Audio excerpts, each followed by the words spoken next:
শিবের মন্ত্রের এমনই মহিমা যা এক নিমেষেই আপনার জীবন বদল করে দিতে পারে। প্রতিটি সোমবার অন্তত একবার, 11 বার অথবা 108 বার এই মন্ত্র জপ করুন।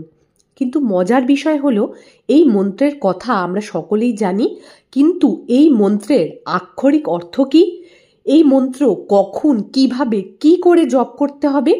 জপ করলে আপনি সমস্ত শত্রুকে জয় করতে পারবেন, ভবিষ্যতের জন্য সমস্ত সফলতা আনা যেতে পারে এবং সমস্ত অন্ধকার থেকে আলোর দিকে যাত্রা করতে এই মন্ত্রের মহিমা অপার বলে মান্য করা হয়েছে। কিন্তু এই মন্ত্রের আসল ব্যাখ্যা কি, কিভাবে এটিকে জপ করবেন, সেই নিয়ে থাকবে আমাদের আজকের এই ভিডিওটি। তাহলে চলুন, প্রত্যেক বারের মতো শিব বাবার চরণে প্রণাম জানিয়ে আজকের আলোচনা আমরা শুরু করব। তার আগে এইরূপ আরও পৌরাণিক তথ্য পেতে আমাদের চ্যানেলটিকে সাবস্ক্রাইব করুন আর পাশে থাকা বেল আইকনটি প্রেস করতে ভুলবেন না। ভগবান শিবকে অসীম বলে মনে করা হয়। তিনি পরব্রহ্ম, নিরাকার জ্যোতির্বিন্দু। তার মহিমা বর্ণনা করা কঠিন। কথিত আছে, শিবের পঞ্চাক্ষরী মন্ত্র ওম নমঃ শিবায় জপ করলে ভোলেনাথের আশীর্বাদ পাওয়া যায় এবং জ্যোতিষ বিশেষজ্ঞদের বিশ্বাস, শিবের আশীর্বাদ পেতে এই পঞ্চাক্ষর মন্ত্র খুবই কার্যকর। এই মন্ত্রের কোনো বিকল্প নেই। ওম নমঃ শিবায় এই পঞ্চাক্ষর মন্ত্রের ওম শব্দের উচ্চারণে মানুষের জীবনের ভারসাম্য বজায় থাকে। মানুষ জন্ম মৃত্যুর চক্র থেকে মুক্তি পায়, আত্মা পরমাত্মার সাথে মিলে যায়। তাছাড়া সমগ্র ব্রহ্মাণ্ডে যে শব্দটি ধ্বনিত হয়, যা আমাদের এই স্থূল কর্ণ দ্বারা শ্রবণ করা যায় না, তা হলো ওম। ঈশ্বরের মুখ দিয়ে যে প্রথম শব্দটি ধ্বনিত হয়েছিল, তাও হলো ওম। নমঃ এর ন শব্দের অর্থ হলো নগেন্দ্র, যিনি সাপের বাহক। ক্রমাগত শুদ্ধ থেকে এই অক্ষর ব্যবহার করে একজন ব্যক্তি 10 দিক থেকে নিরাপদ থাকতে পারেন। নমঃের ম শব্দের অর্থ মন্দাকিনী নদীকে স্মরণ করা। এটি মহাদেবের সাথে সম্পর্কিত।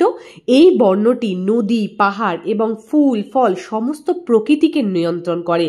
এটি জলের এলিমেন্টকেও নিয়ন্ত্রণ করে থাকে। এবার আসি শিবায়ের আক্ষরিক অর্থ নিয়ে।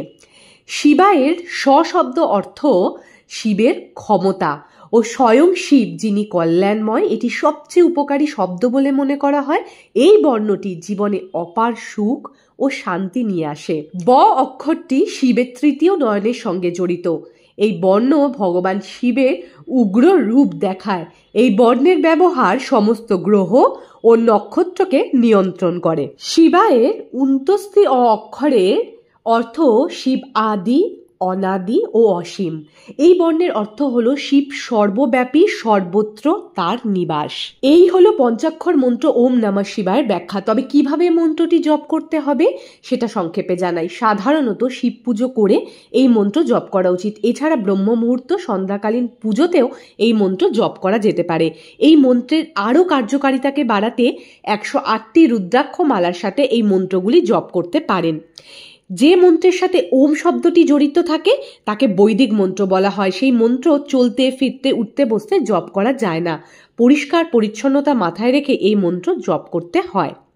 ভিডিওটি কেমন লাগলো আমাদের কমেন্ট করে জানাতে ভুলবেন না। ভিডিওটি লাইক করবেন, অবশ্যই শেয়ার করবেন আর বলবেন হর হর মহাদেব, ওম নমঃ শিবায়।